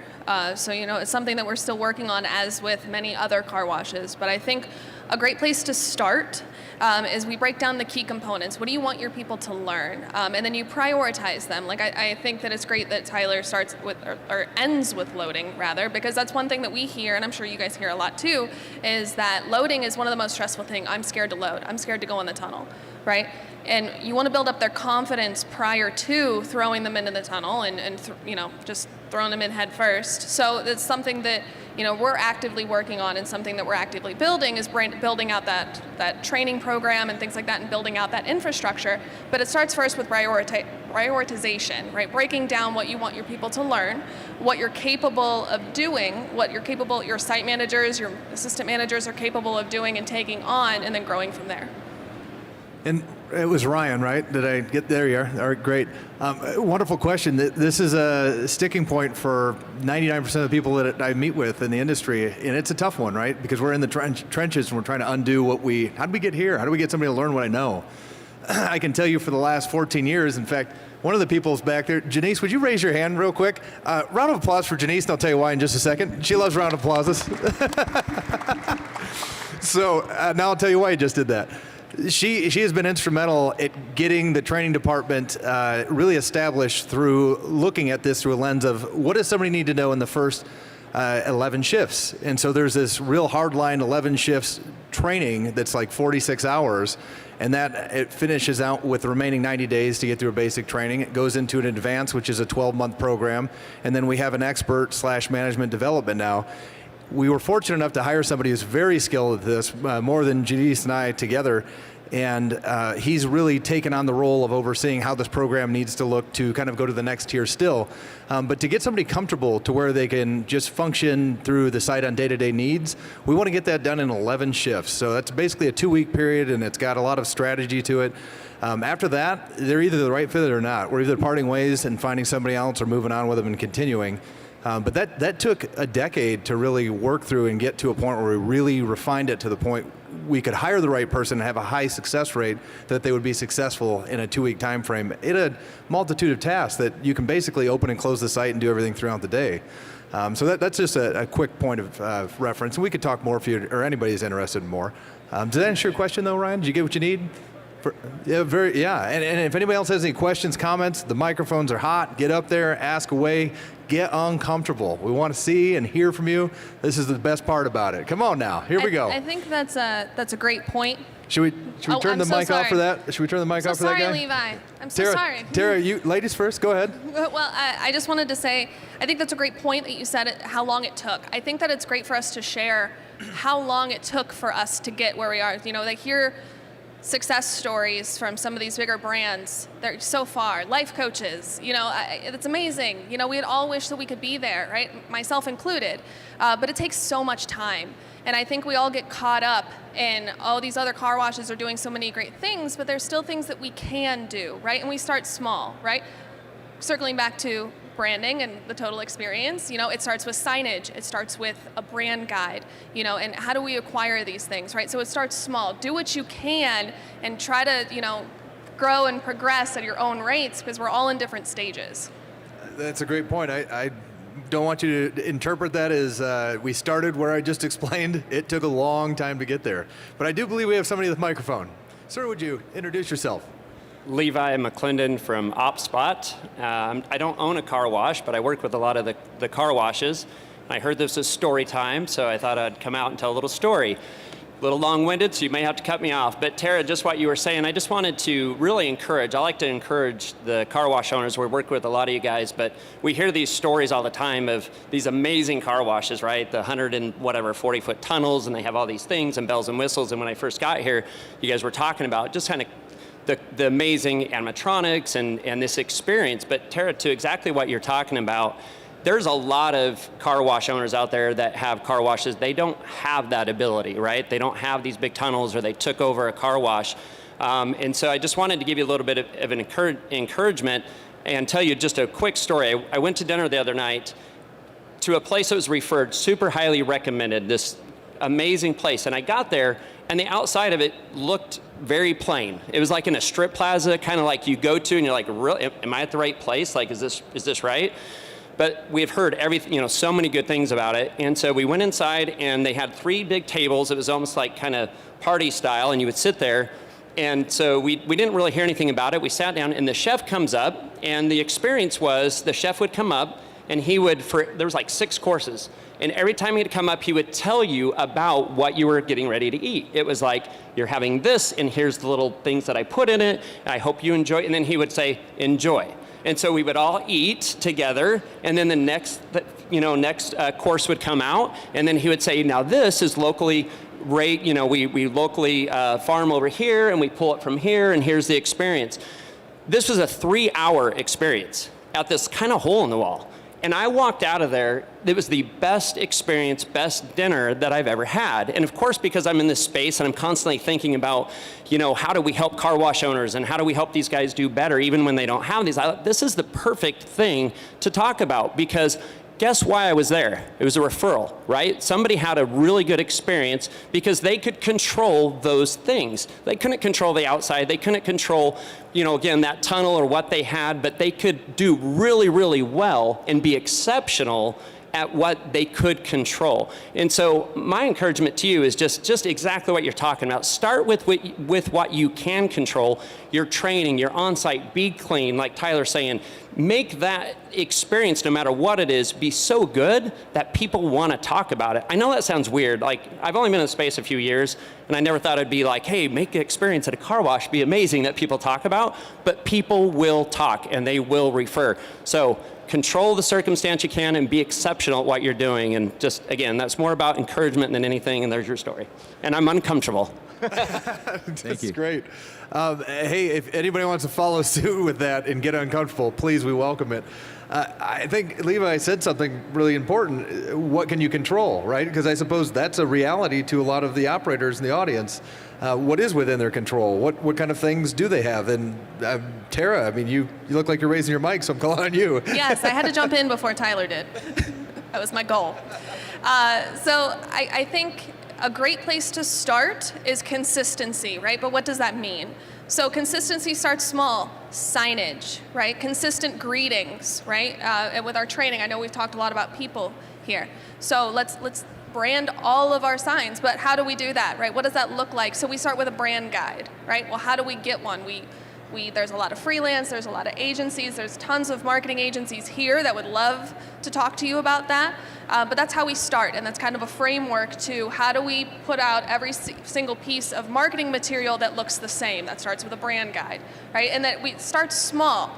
You start with baby steps, and then the saying, you start to crawl, then you walk, then you run, and then you sprint, and then you maybe fall down and hit your head, but that's okay.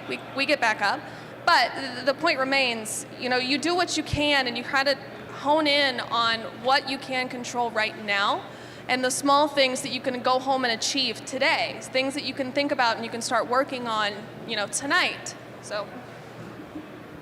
Go ahead, Tyler. Yeah, I was going to say, I stay in my lane when it comes to the marketing and advertising. We have a brand director, and the last 12 months I found out I'm terrible at that, and we've got data to prove I'm terrible at that. So I'm still, when we go into the meetings, I still say there's nothing that trumps just general conversation with customers and the word of mouth they do in the communities. Providing them with a great car wash experience via our people, because that's what we base it off of, the people that we train. You can't trump that with any marketing or advertising you do. It's just a great car wash experience and letting them go out and spread the word themselves. And it's by far the cheapest also. I talked a little bit at the beginning about some things anybody can do, and that is invoke the smile and the positive attitude and how people talk. Putting energy and dollars and resources into developing those skills with your team is invaluable, and it serves everybody well. Back to your point with talking to customers, I don't really have to reach out to customers. I don't have any other clothes than these breeze-through clothes. So everywhere I go, I get pulled aside. I love your car wash. I love your car wash. What do you love about it? Oh, they're just so friendly. Those kids are so professional. That is huge. So when you see that on site, do you have a methodology to follow up with that to help them understand how they impact the customer experience? That's a really powerful moment. But it looks like we might have somebody else. Come on up. I'm Kevin from Gilroy Express Wash. I think I've engaged with each of you on the website. I'm a big fan. I encourage anyone I meet to join the page as well. Thank you. You guys have impeccable work ethic. I've just seen all your car washes are obviously something we all aspire to kind of get to. You guys have this facade of just perfectionism, but we all know that's not possible. To make you guys uncomfortable, what are things you've failed with? Whether it's something you've implemented, didn't work, maybe some training that didn't go through, something you struggle with every day. Because that's what I have every day. You know, I'm constantly working to be better. I know you guys aren't perfect. So what is something you failed at? Do we have enough time? Yes, we have 25 minutes and 3 seconds. No, this was a great question. This came up yesterday because Blake and I get messages through the back channel of Messenger through Talk Car Wash, and people always see us share the positive sides of our business, the things we're doing, but I don't know anybody that shares failure very often, and that's something we need to improve on. We've talked about that, is be able to share the fails. Very similar to Justin when they failed maintaining their belt. It's very similar. One of the biggest things we failed at was our training program. I created it. I learned very quick that the visionary side of my brain, getting out and physically talking to people and training, works well. When I had to translate that to paper, it fell apart. Thankfully, we brought in the right guy, John Sproul, to do the hiring and training, and he was like, "What did you mean when you put this down?" So I would explain it to him. He goes, that's not what's on paper. So he would help me translate that out of my brain. But that's one of the biggest things in realistically the last 12 to 16 months that we failed at, is we gutted our training program and restarted. And then one of the other big ones, I wasn't really not spending enough shoulder time with employees. We thought we were doing great at it, but as we scaled, of course, that gets more difficult. So we do a few things now with employee surveys that we send out monthly to get feedback on. And every employee that submits one, I reach out to them, good, bad, thank you for it. Let's talk through this. How can we work through it? But we failed on not spending enough shoulder time with our people. That was a big part. Those are my top two. If you want to talk after this, I got 50, but that's top two. Yeah, I got a few. Please. One more on the positive side is I think failures are kind of the greatest opportunity to learn. So it's more the perspective of the failure and maybe more of just a pivot. So going into this space, before I owned a self-serve and then I started an Express, I did almost 2 years of research. So I was over-calculated. I had way too much going on for the processes and complexity, and I understood it, and maybe some management understood it, but was the front line understanding it? So over the process of the last 3 years, I spend almost every day trying to find ways to make this business simpler. Because I think that's what we really do, is we do a lot of simple things with excellence. So removing the complexity, bringing the menus down, making them less complex, making the overall processes like simple 1, 2, 3 steps, maybe 5 steps, but taking what seems very, very complex and making it simple. That was my original failure. Was just I thought it was rocket science, and it's not, so. I like that. Yeah, rocket science launch. That's it. See what you did there. First of all, awesome question. I mean, that is so great. We should all be asked that, on a weekly basis. I could spend, like you said, the next 30 minutes telling you about all the things I've failed at. You don't get it. You don't advance if you don't fail. And I want to preface this with, actually, in our own mission in our organization, we talk about empowering the right people to be successful in their roles by washing a lot of cars. That word empowerment, though, we define as the opportunity to fail. Literally the opportunity to fail. So it's all built around a safe environment where we expect you to fail. It's going to happen. The one that comes to mind, and I'm not even going to make eye contact with my team over here because I'm sure they have a bigger list than I do, but when we were growing, I started when we were 2 locations, we're coming up on 12 now. Scaling out a business is very complex, and when you have somebody that's capable, competent to do quite a bit, I felt that I was that person. I took on more than I could do well. And that was a tough thing for me to understand the impacts I was making in a negative fashion for the team. So I had to really pivot and say, all right, I'm clearly failing at this because this isn't where I want this to be. So who do we need that can be successful in this area to carry this torch forward? That was a great lesson. And now I'm really quick to go find that talent in a niche area of our business. And it's been awesome to do just that. So that comes to my mind personally. And if you want to talk to my team, they'll tell you more about my failures. I mean, with everybody, it's kind of like, where do I start? I'm going to try not, same with you, Justin, I'm trying not to look at my bosses over there. But I think for us, you know, we're a small company, and we have very little infrastructure right now as we're in the middle of scaling, going through some growing pains. And one thing, you know, in the midst of that growing pains that we found specifically was our structure was wrong, right? Our pay scale was wrong. I think with everybody, there's a big shift in pay scale right now and job responsibility and things like that. But what we found as we continued to grow is there was something wrong with the way that we had things structured. And we kind of had to flip the script, basically flip everything upside down. I went into my boss's office and I'm like, I'm about to ask for something that's crazy, but I really think it's gonna work, and here's why. You know, we made some really bad management choices. You know, we prided ourselves on promoting from within almost too painfully. You know, we kind of overlooked possibly the potential of hiring outside because we wanted to promote from within so badly. We wanted to give people opportunities so badly that we made the wrong choice for what was best for the company. It may have been the best choice for them, you know, that's pretty sweet, pay raise, right? But it ended up failing miserably. And I think all of us up here, and all of us in the audience, have made really bad hiring choices and things like that. But I think for us personally, it went a little bit beyond that. It was a structure issue. So we recently, and we still are going through a reorganization, which is quite the bit of a growing pain itself, but you know, we're still continuing to learn from that failure. You know, and you know, as Justin said, you know, failures are opportunities to learn, and I think maybe Blake said it. My bad. But you know, failure, you don't learn without failing. You don't learn without trying, and without trying, you don't get the opportunity to win either. So. Great question. Again, if you have any questions, comments, thoughts, just step up to the mic. We'll just pivot over to you. We'd love to hear from you guys. Hey, I Go was ahead, going to Tyler. say a little bit just personally on Blake and I, you know, we created Talk Car Washes. Oh, great. Just a page for, you know, a few guys around the country. It was initially just so we could talk about damage claims, customers that we didn't like, just, you know, issues that would come up at the car wash, and it has grown. And during that time, we failed a lot by over-moderating was one of the big parts we failed at. We had to learn and grow from that. We didn't have any rules in place. As most of you know, vendors got a little wild there for a while, so we had to create Vendor Day. But we're constantly failing and learning just on the site itself, and most of that feedback comes from members like you that hit us at the back channel and say, hey, we seen this, can you give me some insight on it? And we go, oh yeah, we didn't do that well. But you know, if we fail 9 out of 10 times, that 10th time we're going to hit a home run, I promise. That great storyline there, Talk Car Wash. I've had a chance to watch a lot of it from not quite infancy, but close to now. And if you guys want to hear about failure, I mean, they've got stories for days, and they're wonderful stories. But I think the biggest point to take away there is it comes from you. These guys listen very, very well and then adapt and improve. There was another thing too. So we generally get between probably 60 and 100 private messages a week each. And there's a lot of people who we met and they were like, hey, I've seen you a message, but no one responded to me. Maybe we opened it, we've seen it on our watch.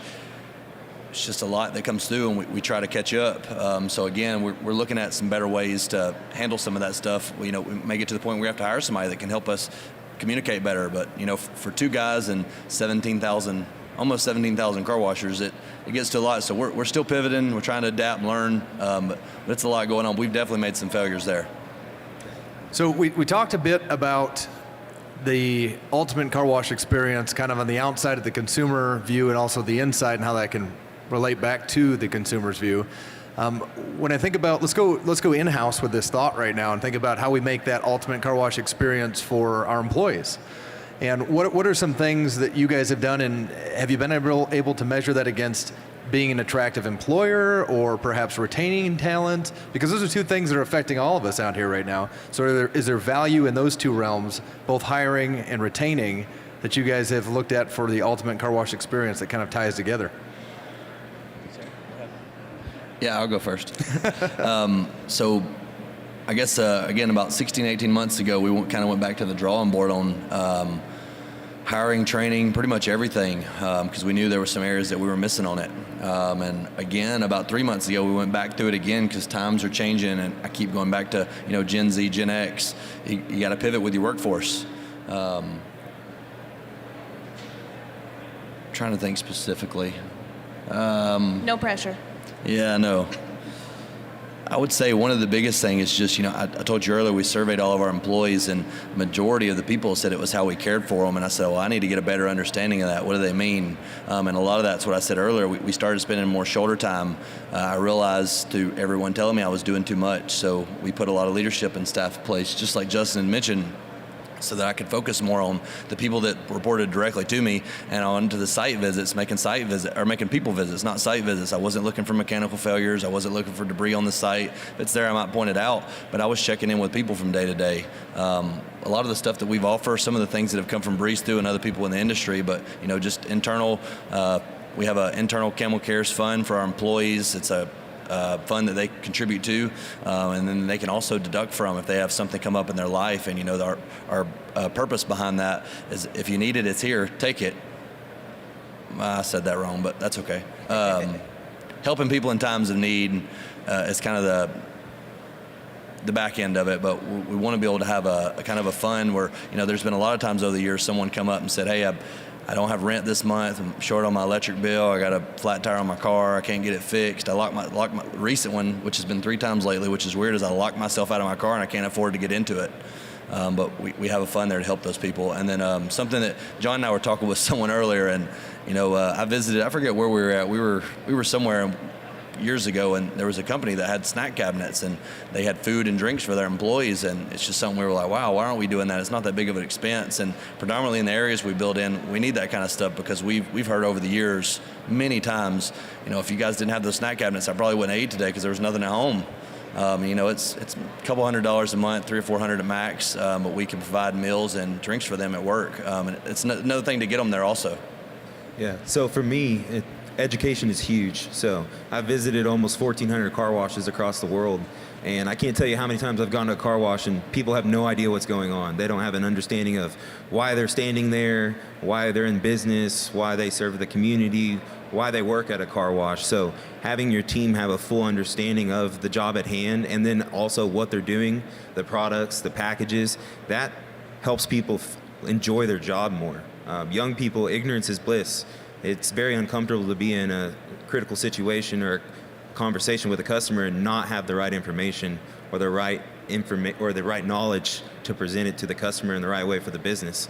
So by presenting them more of a back end of car wash knowledge and information through training, so not just how to do their job well, but what does their job actually mean, and why are they there? And they're not just there to press buttons, but to create a connection with the customer. And there's a reason behind checking the vacuums, the towels, the suction every hour, because we can have all the best things in the world, but with a high frequency business, it's only as good as our next at bat. So by keeping that consistent routine experience throughout the day, just not when you open or when you close, but every single customer, that really changes it for the people as your staff and your customers. So I think something that I think we all can agree on, and something that we all implement, is empathy, right? And I think when it comes to creating the total car wash experience, staff down to our customers, is we may not be able to afford the highest salaries or the highest dollar amount per hour, but we can afford empathy. We can afford kindness. We can afford understanding.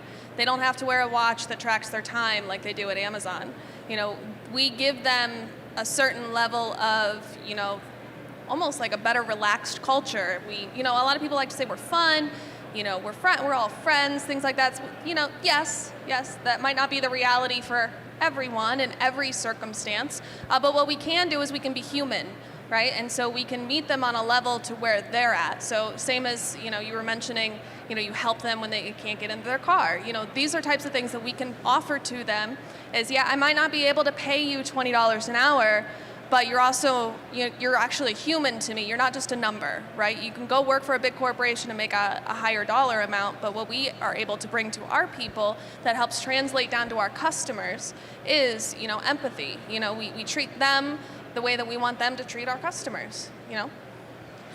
Another really easy thing to create, maybe not create well, but to create, is your values, mission, vision, goals. And we've all heard of it, but working through this is a real exercise.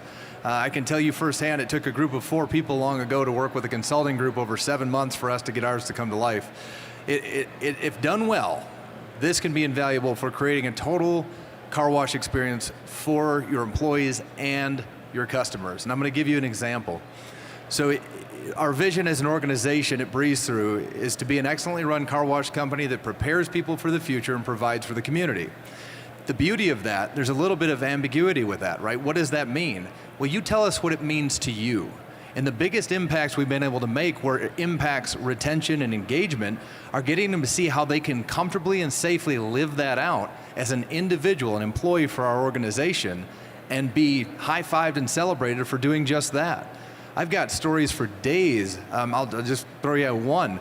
There was a scenario where in our FlexServe, there was an aftercare service that was being done, and the gentleman getting the service called in advance. He thought he had to call in advance. You don't need to, but he did. And walked through his scenario. Okay, I've got to get the car ready. My son died overseas in the war, and it's getting ready for the funeral. The site manager rallied her team, brought the vision into this moment, and said, what can we do to create this experience that would really provide for our community? And they decided, without any authorization, which is totally great, because this is how we should be, to just take the service on at no cost without telling them until the very end and say, thank you for your service. It was powerful. That person became somebody that became a marketer, a consumer marketer for us. Our team told that story for like 2 years straight. It still sticks with me today. I still get emotional about that story. That's crazy. So where did that come from, though? Identifying who we are as an organization and supporting people living that out. And those stories, when they come to life, you want to talk about the ultimate car wash experience. For like the next at least 3 months straight, everybody was so excited to find that next person and they could serve like that. And you don't necessarily have to wait for it. You can create it too. But I think that's a real tangible thing anybody in this audience could learn how to do well and get their team to engage their customers and vice versa, their customers to engage their team. I love coming here because of this. Nothing to do with the car wash. It's how you run your business. So there's one that came to mind as I was listening to you folks. So you just brought that story up, and Tara was talking about empathy. And more often than not, we see that we try to get our attendants to remember you never know what the customers have going on in their life. And I know you guys have heard me tell this story before, but when I was loading cars in 2008, 2009, I forget the year, but there was a customer that pulled up on the track over under conveyor. I was trying to get him lined up, and he was not paying any attention. We went over the conveyor, had to back him up and get him lined. He was cussing me like a dog. It was just, I knew it was going to be rough. I stayed calm, I smiled, I loaded him, I let him go through the tunnel. When he come around the other side of the vacuums, he started walking towards me. He was going to cross the conveyor, and my mind was going, this guy's fisting to punch me or hug me. I don't know where it's going, but I was ready for either. And he come up and hugged me, and he apologized. He said, hey, man, I was just letting you know I was cleaning my car up because I'm headed to my 6-month-old son's funeral. He died the night before last in his sleep. And you never know what people have going on in their lives, ever. And that, till this day, it still makes me tear up when I think about that because, man, I have 2 young kids, and I couldn't imagine that. Well, and so you ask yourself, it's like, how do you prepare your team with empathy training? How do you get them to understand what it is you're comfortable as a business supporting so that they can feel confident in doing just that? These are things we can accomplish without putting enormous dollars behind if we just think this way. Did you have something? Come on up. Come on up. Hi, I'm Debbie from Great White Express in Tennessee. I was wondering, we have a lot of young people that work for us. I mean, most of our employees are less than 21 years old. I would like to start evaluating them like on a regular basis, and I was wondering what you thought was like frequent enough but not like overkill. Is it once quarterly? You guys talk about customers doing reviews like every month. Would monthly evaluations be overkill for these guys, or what would you think? Debbie, before you walk away, what in your mind do you feel value in evaluating? Let's start there. Just like the customer service aspect, the always staying on point with the smiling and, you know, directing people and engaging them. Like, I find that a lot of these guys, because they're like this most of the time, they don't make eye contact when they talk. So just like trying to teach them and coach them into being good customer service representatives. Very good. I'll lead off. I think that type of evaluation on a monthly basis for that age group and that level of role, if you will, is a really healthy thing. I think you go too long and we've got an attention time span issue. I think you go too soon and you're starting to gravitate toward just trying to find impact on evaluation. My experience has been about a month frequency for stuff like that. Have you seen anything? Same here, monthly. I mean, 30 days is a long time to a young person. So it's good to, you know, have that visit. And maybe it's not an evaluation on job performance, but just a feedback loop. So you can have that open conversation, because they might not feel like they can go to you during that time, the spans in between the meetings. So the closer they are together, not too much, because you don't want to be meeting every week, but they should be having feedback in between that as well on a daily basis. Do you think that some sort of positive, like I hate to say monetary, but some sort of like encouragement when they're on track versus, you know, the constructive criticism if they're not on track is an appropriate way to handle that situation, or is it just like words? Is it feedback? You're tracking really well. I want to say first, we're conscious of finding the negative aspects of performance, right? You might train yourself first, or whomever, to identify 2 to 1. I love that ratio, where there's 2 things being identified that they're doing well, and it can be trivial. It doesn't matter. It's got to be real and important, and it's got to matter to that one critical feedback point. After that, I think in terms of quantity, 3 to 5 range, right in there at most. That's been my experience. You start offloading more than that, and it gets lost in translation. Any other insight on that? Yeah, so we're probably a little extra on that. We do the grade sheets, so on their core subjects, so loading, grading, and lot maintenance. We do those every 2 months. And then every 4 months, we do a performance review, and it's really based on asking them personal questions, digging in their lives a little bit, letting them give us some feedback on the job. And then monthly at our team meetings, we send out a 5-question review. What's your management team doing well? What do they need to improve on? What's the leadership team doing well? What do they need to improve on? And is there anything in your personal and professional life we can help with?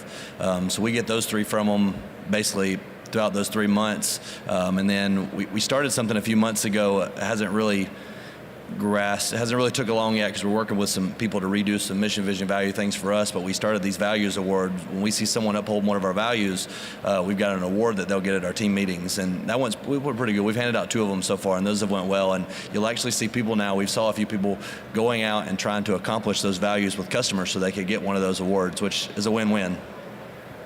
I know we're running out of time, so real quick, I just wanted to speak on this. I was in actually a seminar this morning, and they actually talked about this a little bit. And the speaker said something that was really impactful, and he said that the majority of the workforce is underpraised, right? And especially this younger demographic really, really thrives on verbal affirmation. And some people may see it as hand-holding, some may see it as pandering, but it's really impactful, and I'll tell you what, it's free. You know, it's free. Compliments, praise, you know, they may be terrible at loading, they may be terrible at customer communications, but maybe they're great cleaners. You know, maybe they only did one thing right that day, right? If we're talking about performance evaluations and training and coaching and things like that, look for reasons to compliment them. Look for reasons to praise them. That's a huge impact, especially on kids that young. Those of us that might not have the type of infrastructure to do a lot of surveys and like 90-day performance reviews, it does start with conversations and just general feedback. And I would say the more frequent, 30 days, especially the younger the employee, the more frequent you should check in with them. Yeah, and Justin kind of hit on something earlier, but the younger employees that we're hiring now, that 2 to 1's great, but I think it's more like 50 to 1. They want to hear all the great things they're doing constantly. And when you have to throw a little thing in there, like, man, you were loading this car great, your hand signals were great, you were standing on the mat. Hey, it's probably the customer's fault, but let's try to keep their wheel off that rail a little bit. It's no big deal. We'll get back to it. And again, if it continues, we can have a different conversation, but they don't like any negative feedback. And I don't care how you spin it. I can be the friendliest guy, or I can be the a-hole in the room. They don't care how you spin it. They want to consistently hear positive affirmation. I hate to use our word, but they consistently want to hear how great they're doing. And I think some of that has to do with the age we're in with social media. Again, I think he said it perfect earlier. Everybody posts their highlight reels and not their low light reels. Yeah. That's great. That's great. If there weren't any other questions, we're up against it for time here. So, hey, Justin, real quick, can we give ICA another round of applause for letting us hold this? I was just going to suggest that too. Yeah, a round of applause for all the support that the ICA has given Talk Car Wash and vice versa. Absolutely. Great job. Conversations can come next door when this is over. We're going to walk over to the lounge if there's anybody who would like to ask clarifying questions. Thank you so much. You guys done? You guys done? All right. Hey, thank you so much for coming to this session. It's a great session. These conversations are so much better in real life, but we super appreciate those of you who are in that Talk Car Wash community on Facebook. We are going to come back right here at 3:30 with a conversation with some of the folks you actually were just hearing about. John Sproul from Camel Express, along with Rob Hetherington from Benny's, and Nick Lopez from the Bubble Bath Car Wash down in San Antonio. We're going to be talking about talent management, and we're going to be talking through career paths. So you're going to get to see and hear Camel Express's career path a little bit later. That's 3:30. 4:15, we've got Creating Your Village. We're talking to some amazing females in this industry. So thank you for all you guys are doing. I've got some mugs for you. And obviously, keep it clean. There you guys go.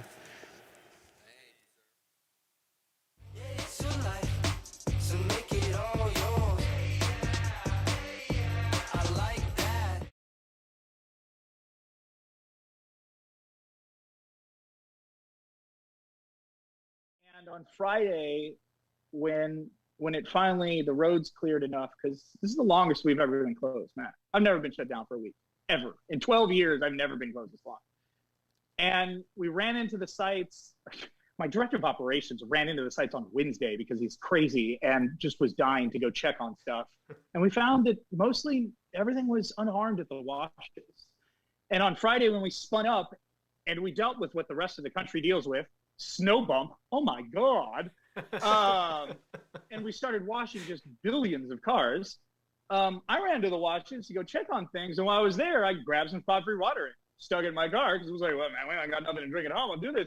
And I went on my way home, and I went, oh, duh. Yeah. Why aren't we doing this for everybody? Yep. We should be open. And I called my marketing people, and I called my pops, and I said, hey, look, I have an idea. Tell me if I'm being ridiculous. I don't know if this is going to last a day or a week. Should we do this? Both of them said, rock and roll. And so we flew to it. We ran lines from the spot-free machine out the door, wrote on poster board, free water, and threw it up on our social media. Because the truth is, Matt, like, I didn't get into this business because I love washing cars. Like, it's not what drives me. I like a clean car, but I got into this business because I was built on service, because my passion is service. Because growing up, that's what we did. We saw somebody in need, we helped.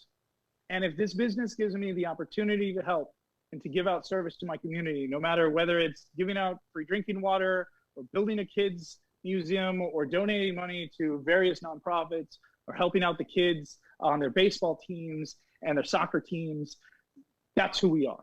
Bubble Bath is here to serve. If a tornado hit your neighborhood, you need brush cleared out, we're there.